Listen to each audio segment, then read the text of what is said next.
Hi, அனைவருக்கும் வணக்கம். இன்றைக்கி ரெட் ரைஸ் நூடுல்ஸ் எப்படி செய்யலான்னு பார்க்கலாங்க. இது மெல்லனி மில்லட்ஸ்லேருந்து தான் வாங்கினேன். தண்ணியை நல்லா கொதிக்க வச்சு அதில் கொஞ்சம் எண்ணெய், கொஞ்சம் உப்பு, லைட்டாக மஞ்சத்தூள் போட்டு இந்த நூடுல்ஸை போட்டு நல்லா கிளறி விடுங்க. அது கொஞ்சம் வேகட்டும். அது வெந்ததுக்கப்புறம் ஸ்ட்ரெயினரில் போட்டு அதில் இருக்கிற சூடான தண்ணியெல்லாம் எடுத்துட்டு சில்லுன்னு இருக்கிற நார்மல் வாட்டர் ஊற்றி அலாசுனிங்கன்னா நூடுல்ஸ் ஒன்றோட ஒன்று ஒட்டாமல் தனித்தனியாக உதிரி உதிரியாக கிடைக்கும். அது தண்ணியெல்லாம் வடிச்சிட்டு எடுத்து வச்சுருங்க. அடுத்தது கடாய் வச்சுட்டு எண்ணெய் ஊற்றிட்டு கடுகு, கருவேப்பிலை போட்டு தாளித்து விட்டுட்டு கட் பண்ண ஒரு பெரிய வெங்காயம் அதை போட்டு நல்லா கட் பண்ணி வதக்கி விட்டுருங்க.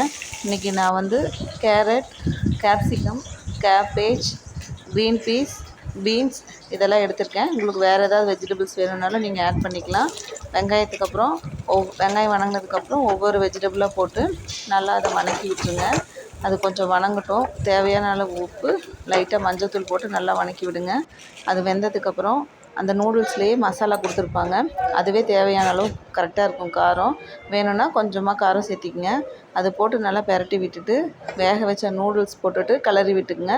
உங்களுக்கு தேவைப்பட்டுச்சுன்னா எக்கு ஆட் பண்ணிக்கலாம். வெஜிடபிள்ஸ்க்கு அப்புறம் எக்கு போட்டுக்கலாம். நூடுல்ஸ் சூப்பராக ரெடி ஆயிருங்க. தேங்க்யூ ஃபார் வாட்சிங்.